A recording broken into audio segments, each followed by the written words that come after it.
வணக்கம். நான் உங்கள் நிசாந்தன் சார்.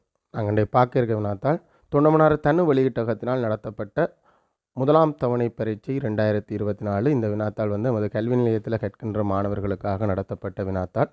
இந்த வினாத்தாள் பகுதி 2இல் 6வது வினாவாக இடைகாணுதல் மற்றும் அதன் பயன்பாடு தொடர்பான வினாவை தெளிவாகவும் விளக்கமாகவும் பார்க்க இருக்கிறோம். நீங்கள் இன்னும் இந்த குறித்த வினாவை செய்து பார்க்கலைன்னா கீழே டிஸ்கிரிப்ஷன் பகுதியில் லிங்க் இருக்கும் பிள்ளைகள் லிங்கை பயன்படுத்தி வினாத்தால் தரவிறக்கம் செய்து பார்த்துட்டு வீடியோக்குள்ளே வாங்கும். உங்களுக்கு எத்தனை புள்ளி கிடைக்குதுன்றதை மறக்காமல் கமெண்ட் பாக்ஸில் பதிவிடுங்க.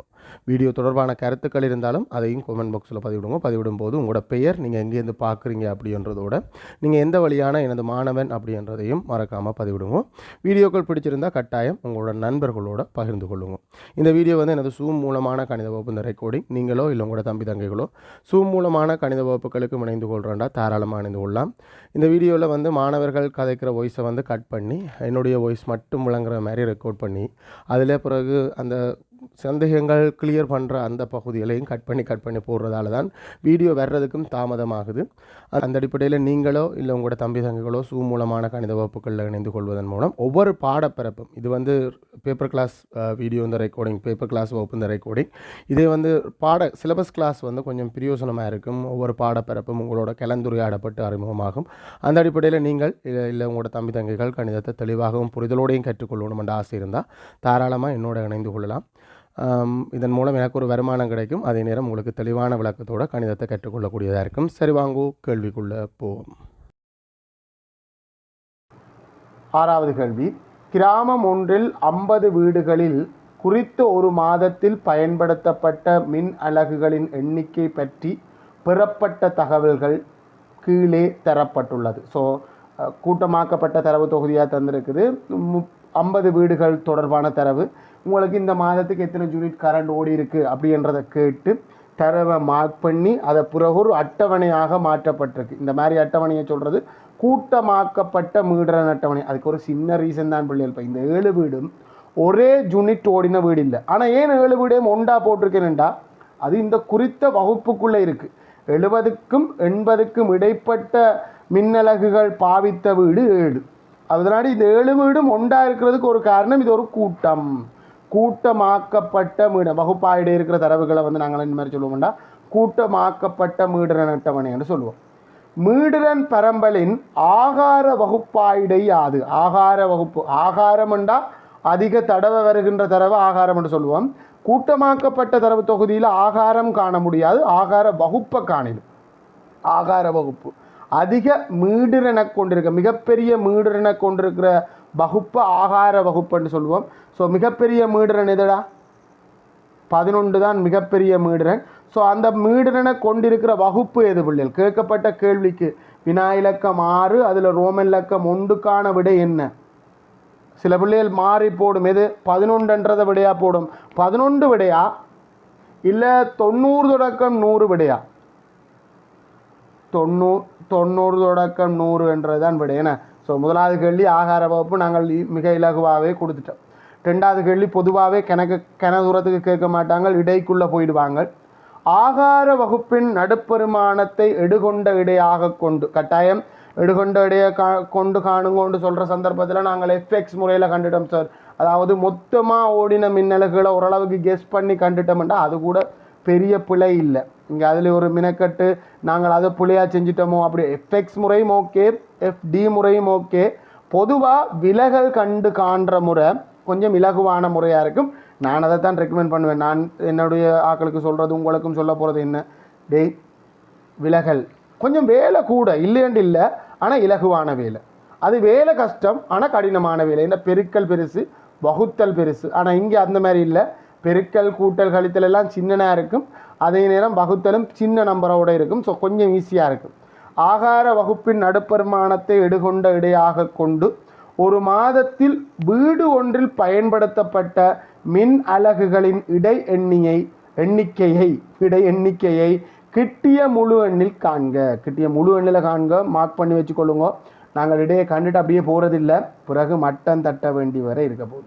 சரி, ஒரு கூட்டமாக்கப்பட்ட தரவு தொகுதி இந்த இடை காணணுமெண்டா 5 கோலம் இருக்கிற மாதிரி அட்டவணை போடணும். கூட்டமாக்கப்படாத தரவு தொகுதினா நீங்கள் 3 போடலாம், சில பேர் 4 போடலாம். எடுகொண்ட இடைக்கும் ட்ரை பண்ணலாம், நேரடியாகவும் ட்ரை பண்ணலாம்.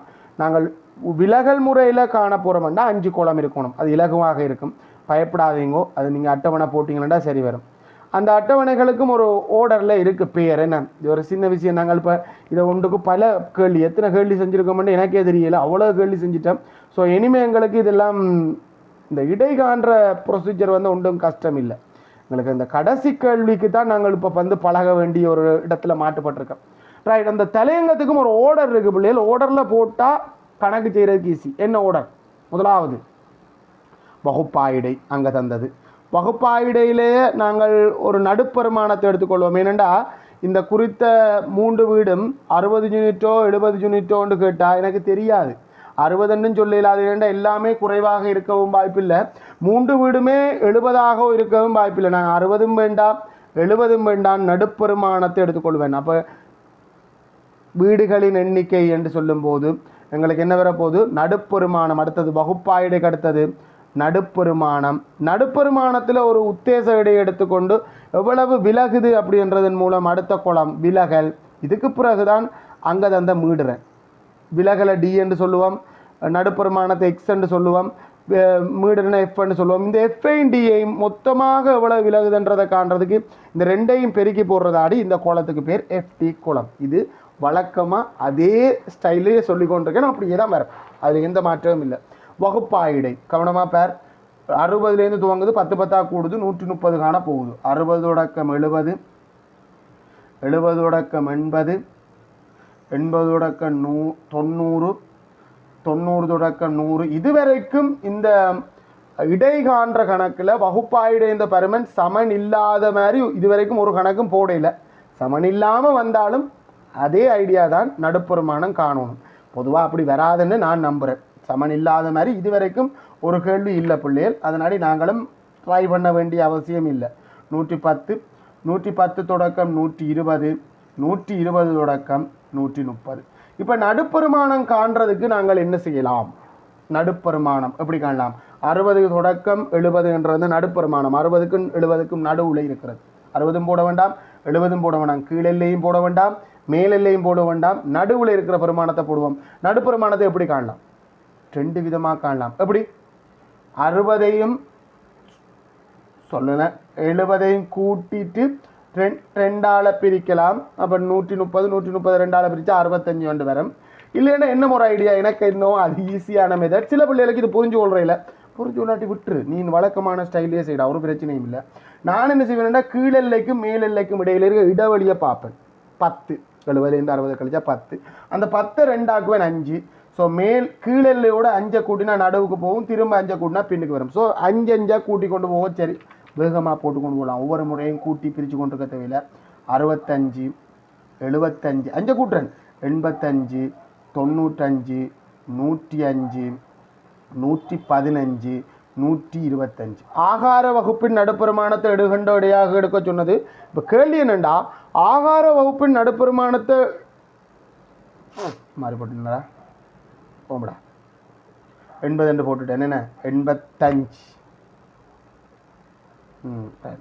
ஆகார வகுப்பு இந்த நடுப்பெருமான் என்னடா திரும்பவும் பிள்ளையா? அதைத்தான் சொல்லுவார். சரி தானடா,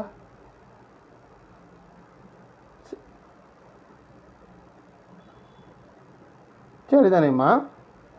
ஏனடா 110க்கும் 120க்கும் இடையில 110க்கும் என்ன சரிதானே?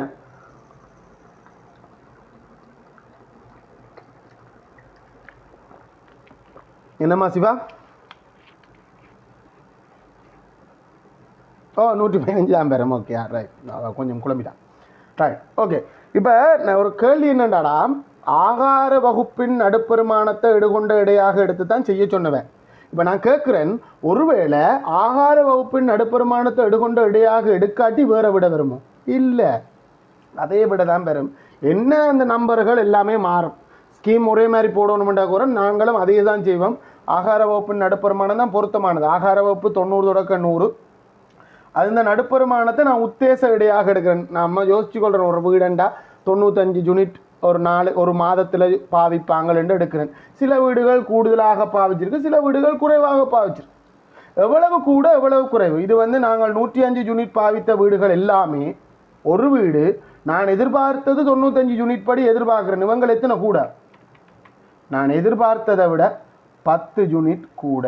அதே மாதிரி 115 யூனிட்ன்றது நான் எதிர்பார்த்ததை விட எத்தனை யூனிட் கூட? நாங்கள் எதிர்பார்த்ததை விட 20 யூனிட் கூட. 125 யூனிட் பாவித்த வீடு நாங்கள் எதிர்பார்த்ததை விட எத்தனை யூனிட் கூட? 30 யூனிட் கூட. நான் இதை பிள்ளையா சொன்னோ தெரியல, 20 30 வரும். சரி, அப்போ 95 யூனிட் பாவித்த சில வீடுகளும் இருக்குது. அதாவது நாங்கள் எதிர்பார்த்த உத்தேச இடையே பாவித்த வீடுகள் இருக்குது. அதுவும் அதுதான் கூடின எண்ணிக்கையிலான வீடுகள். 11 வீடுகள் நாங்கள் எதிர்பார்த்த குறித்த வகுப்புக்குள்ளேயே இருக்குது. ஸோ நம்ம எதிர்பார்த்ததில் அவைகளால் எந்த ஒரு விலகலும் நடக்கலை. விலகல் இல்லை. விலகல் இல்லை என்றால் என்ன குறியீடா? இல்லைக்கு என்ன குறியீடு? இல்லை, பூஜ்ஜியம். என்ன அது கணிதத்தில் இல்லை என்றால் பூஜ்ஜியம். என்ன பூஜ்ஜியம். இது 85 யூனிட் பாவித்த வீடுகள் நாங்கள் எதிர்பார்த்ததை விட 10 யூனிட் குறைவு. அதே மாதிரி 20 யூனிட் குறைவு. எதிர்பார்த்ததை விட அங்கேருந்து தான் பார்க்கணுமா? அதே மாதிரி இது வந்து 30 யூனிட் குறைவு. இப்படி எத்தனை வீடு? 30 யூனிட் குறைவாக எத்தனை வீடு? 3 வீடு. அந்த வீடு 3 7 10 11 8 7 4 8 7 4 டோட்டலாக 30 வீடு. இதுக்கு முருகா கூட்டி பார்ப்போம். 10 20 என்னடா பிழைக்குது? 50 வீடு. சாரி, டோட்டலாக எத்தனை வீடு? 50 வீடு. என்ன 10 20 31 39 46 50 வீடு. மொத்தமாக 50 வீடுகளில் சேகரிக்கப்பட்ட தரவுகள். 30 யூனிட்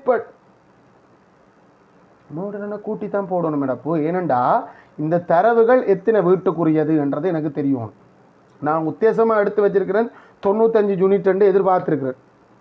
ஆனால் சில சந்தர்ப்பத்தில் கொஞ்சம் கூட போது குறைய போது அதை பேலன்ஸாக பிரிக்க போகிறோம். உங்களுக்கு உத்தேச இட விளங்கலையேண்டா ஒரு சின்ன ஒரு உதாரணம் சொல்லட்டுமா? ஒரு குட்டி உதாரணம். இது விளங்கலையேண்டா சொல்கிறேன். இந்த சில பிள்ளைகளுக்கு இந்த உத்தேச இட ஐடியா விளங்காது, அதுக்காண்டி சொல்கிறேன். இப்போ உத்தேச இட ஐடியா விளங்காத பிள்ளைகள் இதை எடுத்துக்கொள்ளுங்க. ஒரு சின்ன விளக்கம் பிள்ளைகள். நீங்கள் ஒரு 5 பேர் சேர்ந்து ஒரு ஹோட்டலுக்கு சாப்பிட போகிறீங்க, ரைட்டா? ஒரு சின்ன ஹோட்டல் தான். 5 பேரும் ஒரு ஏதோ ஒரு பெரிய சாப்பாடு ஒன்று எடுத்து 5 பேரும் சமனாக பிரித்து சாப்பிட்றதுக்கு திட்டம் போட்டிருக்கீங்க.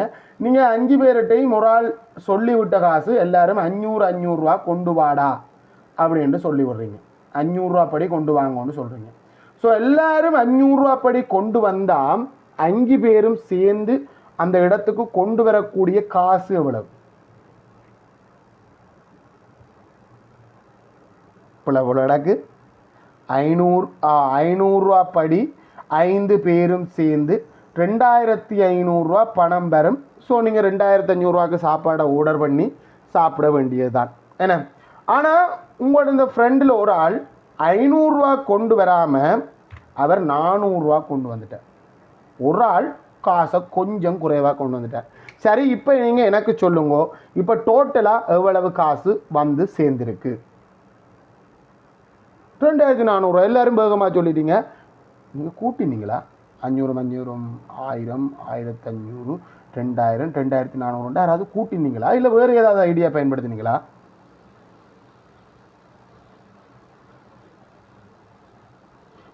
ஏன் 100 கழிச்சுனீங்கன்னா நீங்கள் எதிர்பார்த்தது 500 ரூபா படி எதிர்பார்த்து கொண்டிருந்தீங்க. இவர் நாங்கள் எதிர்பார்த்ததை விட, நான் 500 ரூபா படி எதிர்பார்த்தனான், ஆனால் இவர் நான் எதிர்பார்த்ததை விட ஒரு 100 ரூபா குறைவாக கொண்டு வந்துட்டேன். நான் எதிர்பார்த்தது 500 ரூபா. ஸோ நான் டோட்டலில் விலகல் நடக்க போகுது. எவ்வளவு விலகல் நடக்க போகுது? 100 ரூபா குறைய போகுது. அப்போ எவ்வளோட காசு வரப்போகுது? 2400 ரூபா. நீங்கள் 2400 ரூபான்ற அந்த விடையை நான் நினைக்கிறேன் எல்லா பிள்ளைகளும் 100 கழிச்சு தான் கண்டிருப்பீங்க. நான் திரும்ப கூட்டியிருப்பீங்கன்னு நான் நம்பல. அப்படி கூட்டியிருக்க வாய்ப்பே இல்லை. ஸோ அதே தான் கணிதம். இப்போ நாங்கள் இங்கேயும் அதே தான் செய்கிறோம். ஸோ இந்த விலகலை இப்போ நான் ஒரு ஆளுக்கு இப்போ இந்த 2400 ரூபாய்க்கு தான் சாப்பாடு ஆர்டர் பண்ணுறேன். ஒரு ஆளுக்கு எத்தனை ரூபாவுக்குரிய பெறுமதியான சாப்பாடு சாப்பிடுவார் ஒரு ஆள்? எல்லாரும் தந்த காசு 2400 ரூபா தான் சேர்ந்தது. ஒரு ஆளுக்கு 100 ரூபா குறைவாக கொண்டு வந்துட்டார். இப்போ ஒரு ஆள் எத்தனை ரூபாவுக்குரிய சாப்பாடை சாப்பிடுவார்? 2400 ரூபா சாப்பாடு வரும். அந்த 2400 ரூபா சாப்பாட்டையும் நாங்கள் 5ஆல் பிரிக்கணும். 5ஆல் பிரித்தா 40 4 480 ரூபாவுக்குரிய சாப்பாடு ஒரு ஆளுக்கு கிடைக்கும். 500 ரூபா கொண்டு வந்தும் 20 ரூபா குறைவாக சாப்பிட்றதுக்கான காரணம் இவற்றைய காசை பேலன்ஸ் பண்ணுறதுக்கு. இது என்ன ஒரு விதமாக செய்யலாம். 100 ரூபா குறைஞ்சி போச்சு டோட்டலில், நான் எதிர்பார்த்ததில் இந்த 100 ரூபா குறைஞ்சி போச்சு. இந்த 100 ரூபா குறைந்த 100 ரூபாவை மட்டும் சரிசமனா 5 பிரிப்போம். சரிசமனா 5 பிரிப்போம். ஸோ ஒரு ஆளுக்கு எத்தனை ஷார்ட்டேஜ், எல்லாருலேருந்தும் அந்த 100 ரூபாவை பேலன்ஸ் பண்ண போகிறேன். ஒரு ஆளுக்கு 5 பிரிக்கிறேன். அப்போ பிரித்தா எவ்வளோ குறையும், ஒரு ஆள் இந்த சாப்பாட்டில் எவ்வளோ ரூபா குறைய போகுது. அந்த 100 ரூபான்றதை எல்லாருலேயும் 20, அப்போ ஒரு ஆளுக்கு எவ்வளவு சாப்பாடு வருமன்றதை அந்த 20 கழிச்சும் காணலாமா காணலாதா? 20 கழிச்சா காணலாமா காணலாதா? காணலாம். இந்த ஐடியா தான் பிள்ளைகள் FD முறை, விலகல் முறை. ஸோ விலகல் முறையில் நாம் இந்த கரண்ட் யூனிட்டை காண போகிறோம்டாடா, நாங்கள் மொத்தமாக ஒரு எடுகோல் எடுத்துக்கொள்கிறோம். 50 வீடுகளும் 95 யூனிட் படி 50 வீடுகளும் மின்னலகுகளை பாவிக்குது. அது ஒரு பெரிய அமௌண்ட் வேறு, நான் பெருக்கவே இல்லை பிள்ளைகள். 95 வீடுகளுக்கும் 50 யூனிட் படி நான் எதிர்பார்க்குறேன். சில வீடுகள் குறைவாக இருக்குது, சில வீடுகள் கூடவாக இருக்குது. ஸோ குறைவாக இருக்கிறதுக்காண்டி கழிக்க போகிறேன், கூடவாக இருக்கிறதுக்காண்டி கூட்ட போகிறேன். எவ்வளோ விலகுது அப்படின்றத பார்க்க போகிறேன். அப்போ இந்த கூட்டணுமா கூட்ட வேணாமா, இந்த மொத்த வீடுகள் எத்தனை வீடுன்னு தெரிஞ்சால் தான் நான் அத்தனை வீடால் பிரிக்கணும். ஏண்டா இங்கே எத்தனை பேர் போனீங்கமோ அத்தனையால் பிரித்தேன் சராசரி காண்றதுக்கு. அதே தான் நீங்கள் எத்தனை வீடுகள்னு தெரியணும். அப்போ மீடுறன்னு நாங்கள் கூட்டித்தான் ஆகணும். மீடுறனை கூட்டி நான் எத்தனை வர போடா 50 வீடுகள் இந்த தரவு தான் இருக்குது. Right, okay. இப்போ 30 யூனிட் படி 3 வீடுகள் குறைவு. ஒரு வீடு இல்லை, 3 வீடு. இந்த 3 வீடும் சேர்த்து மொத்தமாக எத்தனை யூனிட் குறைவு? பெருக்கி போடு, 90 யூனிட் குறைவு. இதால் இந்த 7 வீடுகளாலேயும் 20 யூனிட் படி 140 யூனிட் குறையும். இதால் 100 யூனிட் குறையும். இதில் ஒரு பெரிய பிரச்சனை இருக்குது. 0.11. சில பிள்ளைகள் 11 போடும்.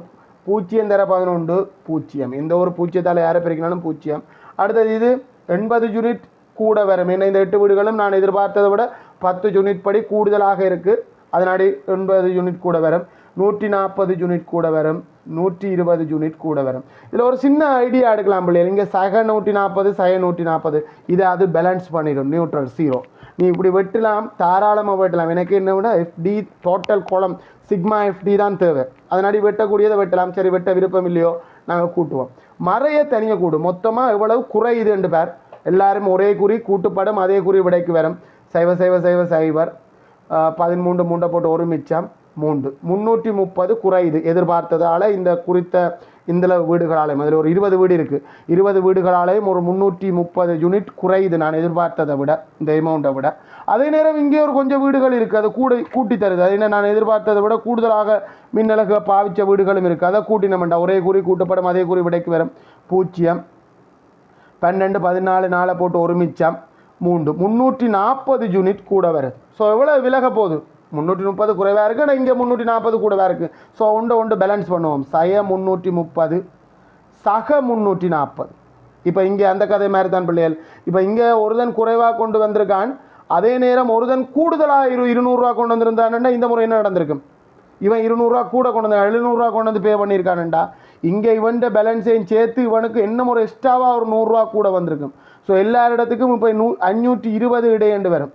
அந்த விளக்கம் தான் பிள்ளைகள். 2 பேரும் வேறு வேறு குறி. இதை நான் சேர்க்க போகிறேன். என்ன நடக்க போகுது? வேறு வேறு குறி உள்ளாக்கள் டோட்டலாக மொத்தமாக இவ்வளோ விலகுதுன்னு பார்க்க போகிறேன். கழிபடும். எதுலேருந்து எது கழிபடும்? பெருசுலேருந்து தான் சின்ன கழிபடும். 10 வரும். பெரியவற்ற குறி விடைக்கு வரும். நாங்கள் எதிர்பார்த்ததை விட ஒரு 10 யூனிட் கூடுதலாக இருக்குது. ஸோ அதையும் நாங்கள் பேலன்ஸாக பிரிச்சுடுவோம். அப்போ மொத்தமாக இடை சமன் உத்தேச இடை சக விலகல் இடை. இதெல்லாம் நீங்கள் எழுதணுமெண்டே அவசியம் இல்லை பிள்ளைகள், நேரடியாக வரலாம். சில பேர் இதுக்கு ஒரு சூத்திரம் வச்சுக்கோம். A சக உத்தேச இடைய சிக்மா FD, அதாவது மொத்தமாக எவ்வளோ விலகுது, அது எத்தனை வீடுகளால் விலகுது அப்படின்றத பிரித்து விட போகிறோம். சிக்மா FD இன்கிள் சிக்மா F. Right, okay. உத்தேசமாக நாங்கள் எதிர்பார்த்தது விட எத்தனை? ஒரு வீட்டில் சராசரியாக ஒரு மாதத்தில் பயன்படுத்தப்படுகின்ற மின்னலகுகள் 2 நாங்கள் உத்தேசமாக எடுத்துக்கொண்டு இந்த கணக்கை செஞ்சுருக்கோம். இந்த விலகல் எல்லாம் கண்டு செஞ்சுருக்கோம். உத்தேசமாக எடுத்தது எத்தனை யூனிட்? 95. அப்போ நாங்கள் 95 யூனிட்டை உத்தேசமாக எடுக்கிறோம். இங்கே 10 யூனிட் எதிர்பார்த்ததை விட கூடுதலாக இருக்குது. மொத்தமாக 10 யூனிட் 50 வீடும் சேர்த்து தான். அது 50 வீட்டுக்கும் சரிசமனாக பிரிப்போம். 50 10ஆல் பிரித்தா தான் 5, 10 50ஆல் பிரித்தா பிரிக்க தான் வேணும். 10 50ஆல் பிரித்தா 50ஆல் வெட்டலாம், வெட்டி போட்டு 5 ஒன்று 5ஆலே பிரித்தாலும் ஓகேடா. நான் 50ஆம் பயவாட்டாலே பிரிக்கிறேன். இதில் கரைச்சல் கொடுக்கல. 1ல் 50 இல்லை, 10லையும் 50 இல்லை. தசந்தாண்டேக்க தசத்துக்கு பின்னால் சைவர் சேர்த்தா 1ஆம் தசமதானத்துக்கு பார்த்தோம்னா 10ல் 1கள் 100 இருக்குது. 100ல் 2 50. ஸோ சரியாக வகுத்து முடிஞ்சிடும். அப்போ என்னென்று வரப்போகுது, இவ்வளவு சுருக்களுக்கும் பதிலாக 0.22 வரப்போகுது. எதோட 95ஓட. சில பிள்ளைகள் என்ன ஒரு பிள்ளையும் பார்த்தன் பிள்ளைகள் பின்ன கூட்டலுக்கெல்லாம் போகிறாங்க. இது அந்த கூட்டல் எல்லாம் இல்லை பிள்ளைகள், இது முழு எண்ணோட இங்கே இருக்கட்டும். அது தசம எண்ணாக இருந்தாலும் இருக்கட்டும்.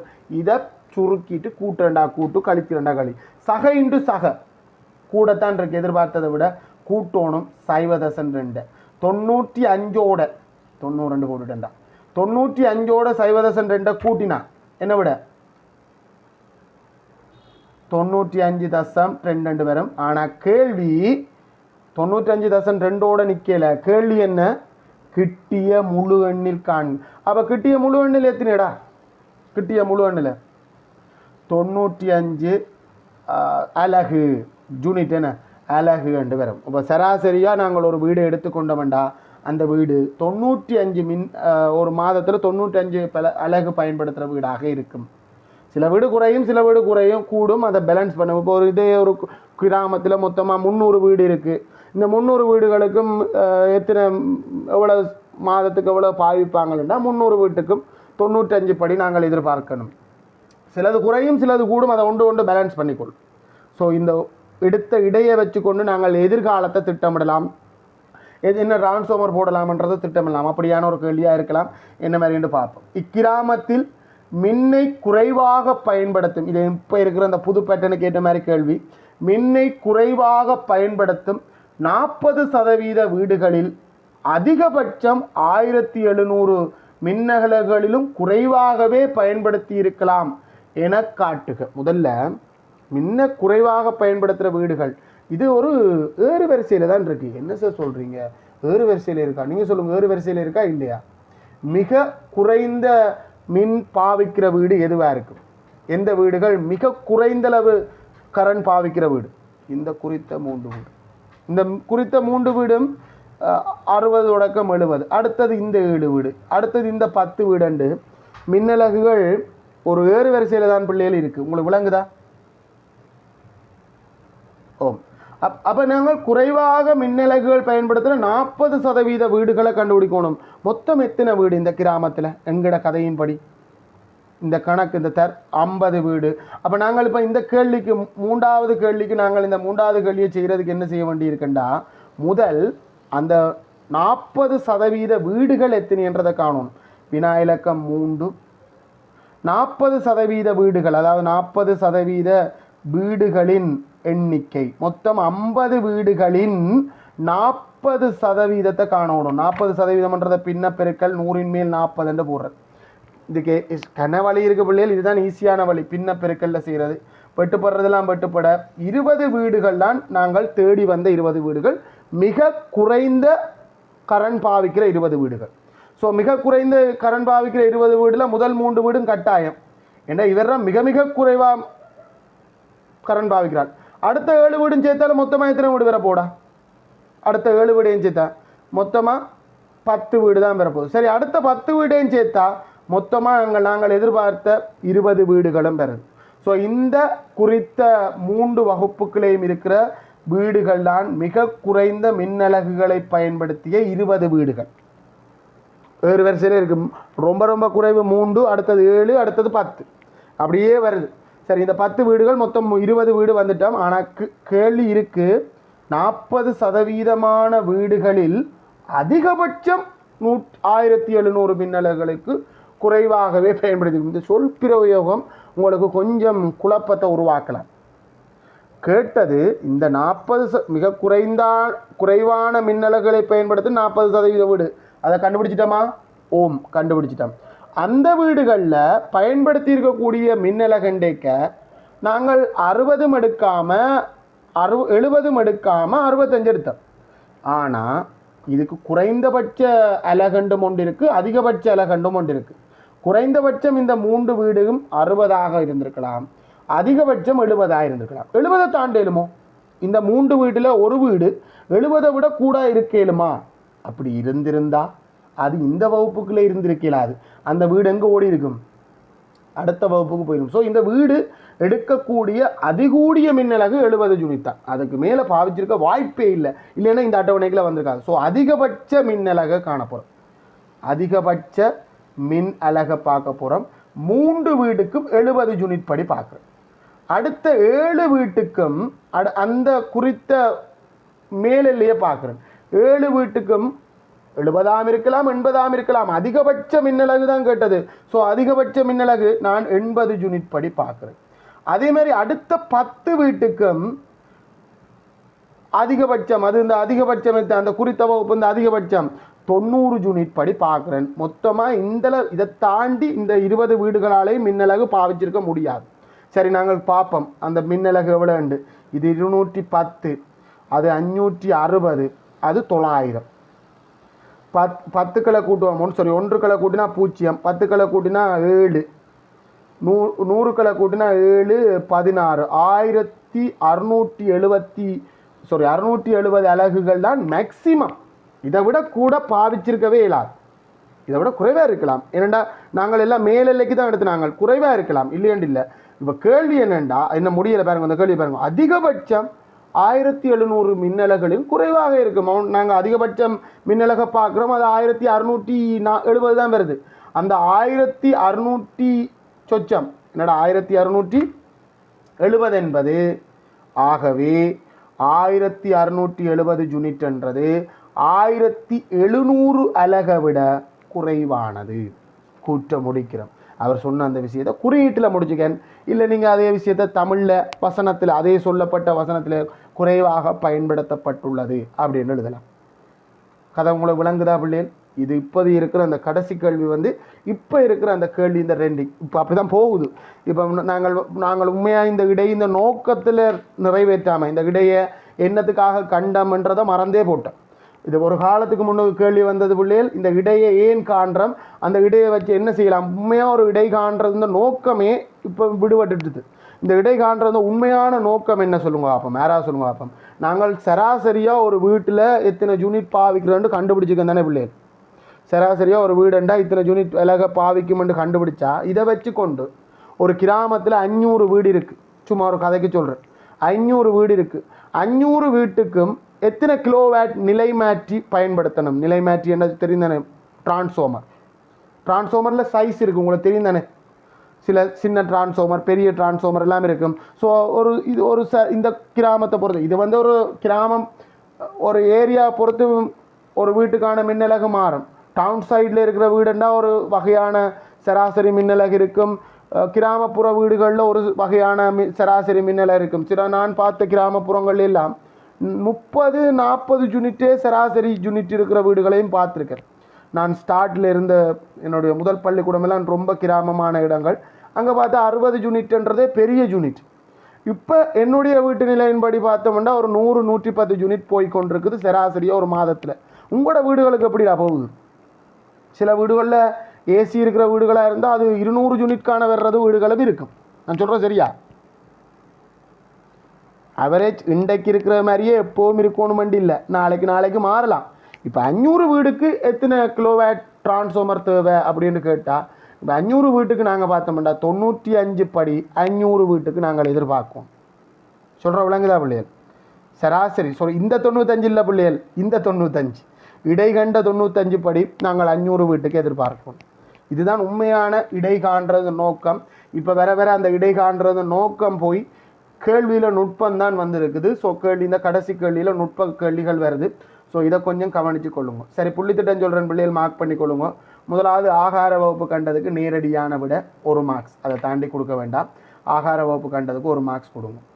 அதே மாதிரி FD முறையில் செஞ்சாலும் சரி போடு, FX முறையில் செஞ்சாலும் சரி போடு, அதில் ஒரு பிழையும் இல்லை. என்ன FX முறைக்கு ஏற்ற மாதிரி நான் ஸ்கீம் சொல்லலை. FDயில் செஞ்சாலும் சரி, FXயில் செஞ்சாலும் சரி, இந்த முறையில் செஞ்சவனுக்கு நடுப்பரமானம் குளம் அவ்வளோ நிரப்புறதுக்கு 1 மார்க்ஸ், விலகல் குளம் நிரப்புறதுக்கு 1 மார்க்ஸ், FD குளம் சரியாக நிரப்புறதுக்கு 1 மார்க்ஸ். ஒருவேளை FXயில் செஞ்சவனுக்கு FX குளத்தை சரியாக நிரப்புறதுக்கு 2 மார்க்ஸ் வரும். இதை வச்சுக்கொண்டு நீங்கள் இடை காண போகிறீங்க. அதை வச்சுக்கொண்டு இடை காண்றதுக்கு உங்களுக்கு 2 மார்க்ஸ் வரும். இந்த சூத்திரத்தில் பிரதிகிறதுக்கு 1 மார்க்ஸ், கடைசியாக இடைய கிட்டிய முழு எண்ணில் காண்றதுக்கு 2 மார்க்ஸ். சில சந்தர்ப்பத்தில் 6 மார்க்ஸும் வரும், சில சந்தர்ப்பத்தில் 5 மார்க்ஸும் வரும். இந்த சந்தர்ப்பத்தில் நான் 5 மார்க்ஸ் கொடுத்துருக்கேன். என் அடுத்த கேள்வி கொஞ்சம் லோட். 40% வீடுகள் இந்த எண்ணிக்கை காண வேண்டியிருக்கும், அதுக்கு 1 மார்க்ஸ். அப்புறம் அந்த 40% வீடுகளில் அதிகபட்ச மின்னலகு காண வேண்டியிருக்கும், அதுக்கு 2 மார்க்ஸ். அப்புறம் அதை வச்சுக்கொண்டு அந்த குறித்த விஷயத்தை ஒப்பிட வேண்டியிருக்கும், அதுக்கு 1 மார்க்ஸ். மொத்தமாக குறித்த இடை காண்ற கேள்விக்கு உங்களுக்கு 10க்கு எத்தனைன்னு போடுங்கூடா. நான் உண்மையான நோக்கமும் சொல்லி தந்திருக்கேன். இடை என்றதோட மட்டும் நுப்பாட்டாமல் இடை கண்டா என்ன பிரயோசனப்படுத்தலாம், எப்படி இடை காண்றது, இந்த நோக்கம் என்னன்றதையும் நான் கதைச்சிருக்கேன். ஸோ அதையும் கொஞ்சம் பாருங்கள்.